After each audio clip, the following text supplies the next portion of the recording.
भारत के बाजारों में एक और नाम जो है वो बहुत ज्यादा चल रहा है। जैसे आपने लव जिहाद सुना होगा, ठीक वैसे ही एक अभी चल रहा है कॉर्पोरेट जिहाद। सबको पता है कि नासिक के एक टाटा की कंपनी में जो कुछ हुआ उसके बाद से ये मामला बहुत ज्यादा आगे बढ़ रहा है और इसी बीच लेंसकार्ट का जो है ड्रेस कोड वायरल हो जाता है सोशल मीडिया पे। और सोशल मीडिया पे ये पता चलता है कि लेंसकार्ट के ड्रेस कोड में साफ तौर पे कलावा बैन है, जो चंदन है, टीका है, वो बैन है, सिंदूर जो है उसको भी लगभग बैन कर दिया गया है। और इसी बात को लेके एकदम से तमाम हिंदू संगठन जो है वो सड़कों पे पहुंच जाते हैं और उनका मानना होता है कि ये लेंस कार्ड वाले बड़ा गलत कर रहे हैं, क्योंकि भाई साहब लेंस कार्ड में जो है वो कलावा तो बैन है, तिलक तो बैन है, सिंदूर को हटाने की बात तो कही गई है, लेकिन वहीं पे अगर हिजाब की बात की जाए तो उसे पहनने की आजादी है। अगर पग की बात की जाए जो सरदार जी लोग पहनते हैं तो उसे पहनने की आजादी है।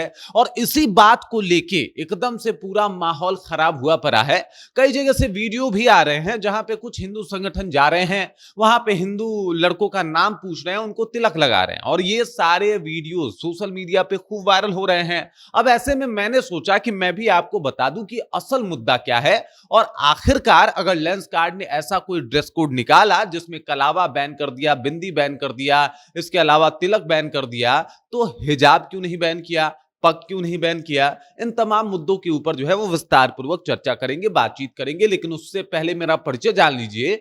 मेरा नाम है रजत और आप जनता जंक्शन देख रहे हैं। सबसे पहले आपको बता दूं कि मामले को तूल पकड़ता देख के लेंसकार्ट ने एकदम से डीपली सॉरी वाला मैसेज जो है वो सोशल मीडिया पे स्प्रेड कर दिया है, माफी मांग लिया है। उसने कहा कि लेंसकार्ट ऐसा नहीं करता, ना हम पहले ऐसे थे ना हम आगे ऐसे करेंगे, हम किसी के भावनाओं को आहत नहीं करते। लेकिन भावनाएं आहत हुई भारत जैसे देश में जहां पे विभिन्नता बहुत ज्यादा है, यहां पे अगर इस तरीके की बातें होती है तो भावनाएं आहत होती है और ये साधारण बात है। मतलब किसी अगर देवी देवता को या फिर आपके आस्था को ठेस पहुंचाया जाए तो जाहिर सी बात है कि भावनाएं आहत होगी। अब इसके पीछे का कारण क्या है? देखिए, सोशल मीडिया पे जो है एक मैसेज स्प्रेड होता है, एक मैसेज जो है वो वायरल होता है जिसमें दिखाया जाता है कि लेंसकार्ट का जो ड्रेस कोड है वो एंटी हिंदुइज्म है। अब एंटी हिंदुइज्म कैसे?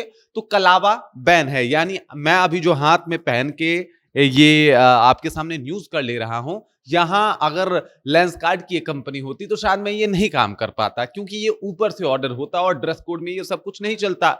इसके अलावा जो है वो कलावा के साथ साथ जो है जो औरतें हैं वो बिंदी नहीं लगा सकती। सिंदूर अगर आपको लगाना भी है तो थोड़ा सा लगाना है जो कि दिखाई ना दे। इसके अलावा जो लेंस कार्ड है वो कोशिश करता है आप चूड़ी ना पहने, जूरा ना बांधे, ये तमाम तरीके का जो एक तरीके से लेंस कार्ड ने एक ड्रेस कोड निकाला। लेकिन उसी ड्रेस कोड में वो भूल गया कि भाई साहब बुर्का जो है, जो इसमें पूरा मुंह ढका होता है, सर ढका होता है, उसको लेके उसका कोई जो है वो रूल नहीं है। पग आप पहन सकते हैं। देखिए, भारत में जो हिंदू है, एक बड़ी आबादी है, उसको इस बात से प्रॉब्लम नहीं हुआ कि बुर्का के लिए कोई मनाही नहीं है, बल्कि उनको इस बात से प्रॉब्लम हुआ कि आखिरकार कलावा के ऊपर बैन लगाने का क्या मतलब है, बिंदी क्यों हटाया जा रहा है। साहब, सिंदूर जो हमारे यहाँ जो भारतीय महिला हैं वो मानती हैं कि जब तक उनके मांग में सिंदूर है उनके सुहाग की रक्षा हो रही है, और उसे भी कम लगाना या फिर आप ठीक से नहीं लगा सकते, इस तरीके का रूल जो है वो क्यों लाया जा रहा है। इसको समझिए कि आप कानूनी तौर पे इसको चैलेंज नहीं कर सकते, क्योंकि जो हमारे यहाँ कानून है, जो भी रूल्स है, वो सरकारी जो भी मतलब ऑफिस है वहां पे तो अलाउड होता है कि भाई साहब सरकारी ऑफिस में अगर कुछ इस तरीके का होता है तो उसके खिलाफ कार्रवाई हो जा सकती है। लेकिन कोई भी प्राइवेट ऑर्गेनाइजेशन है उसके खिलाफ कार्रवाई करने का कोई प्रावधान हमारे यहाँ नहीं है। तो इस वजह से इस तरीके की चीजें सामने आती हैं। अब देख लीजिए, मामला यह है कि जब ये चीजें सामने आई और लेंसकार्ट को लेकर तमाम तरीके की बातें हुई कि भाई साहब इस तरीके से आप रह सकते हो, लेकिन समस्या यह है कि आप तिलक नहीं लगा सकते। समस्या यह है कि आप जो है वो तिलक के साथ साथ अगर बात किया जाए तो कलावा नहीं बांध सकते।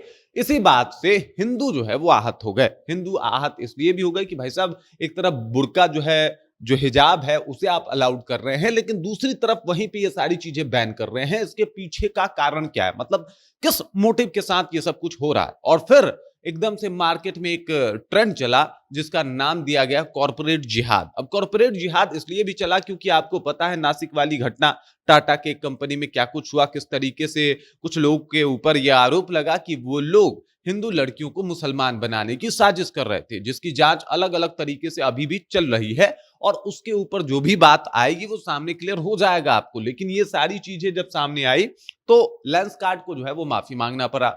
लेंसकार्ट ने कहा कि हमने भावनाएं आहत नहीं की। अब देखिए ये चीजें आखिरकार किस तरीके से काम करती हैं, तो सबसे समझिए कि हमारे यहाँ होता है एक एचआर सिस्टम, जो एक एचआर होता है जिसके ऊपर बड़े सारे मीम्स वायरल होते हैं।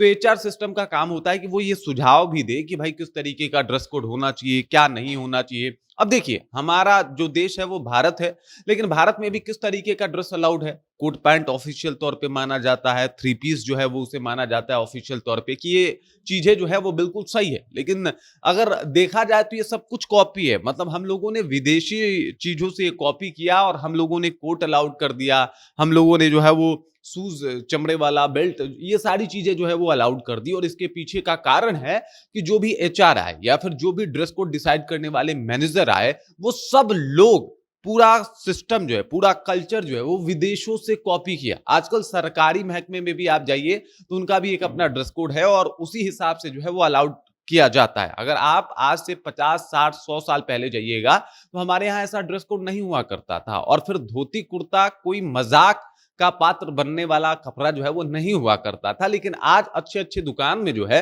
आपको धोती कुर्ता में अलाउड नहीं किया जाता है, क्योंकि वहां का एक ड्रेस कोड अलग बन चुका है। और ये सब कुछ हम लोगों ने अडॉप्ट किया, ये एचआर सिस्टम इस तरीके से काम किया, ये लोग बिना सोचे समझे चीजों को अडॉप्ट करते रहे। अब अमेरिका में ये चीजें पॉसिबल है, लेकिन अमेरिका में पॉसिबल हो, लेकिन ये चीजें जो है वो भारत में पॉसिबल नहीं है। अब कलावा जो है वो अमेरिका में पहनने वाले ज्यादा लोग नहीं है, लेकिन ये चीज भारत में मतलब बहुत ज्यादा लेवल पे है और उसको आप नजरअंदाज नहीं कर सकते। और इसी सिस्टम को समझने की आवश्यकता बाकी कंपनियों को है, वरना ये माना जा रहा है कि भाई साहब कॉर्पोरेट जिहाद हो तो रहा है। क्योंकि अगर आपसे आपके कुछ भी सांस्कृतिक हो या फिर पौराणिक हो, मैथोलॉजिकल हो, अगर ये पहचान छीने जाने की कोशिश की जा रही है तो साफ तौर पे ये माना जाएगा कि ये भी एक एक तरीके से आपको आपके आस्था से दूर करने की कोशिश है, चाहे वो काम के माध्यम से हो या फिर किसी और माध्यम से। हालांकि लेंसकार्ट ने माफी मांग ली है और बहुत सारे कंपनियों पे इस तरीके के आरोप लगे हैं। जांच के लिए इन कंपनियों को लेके भी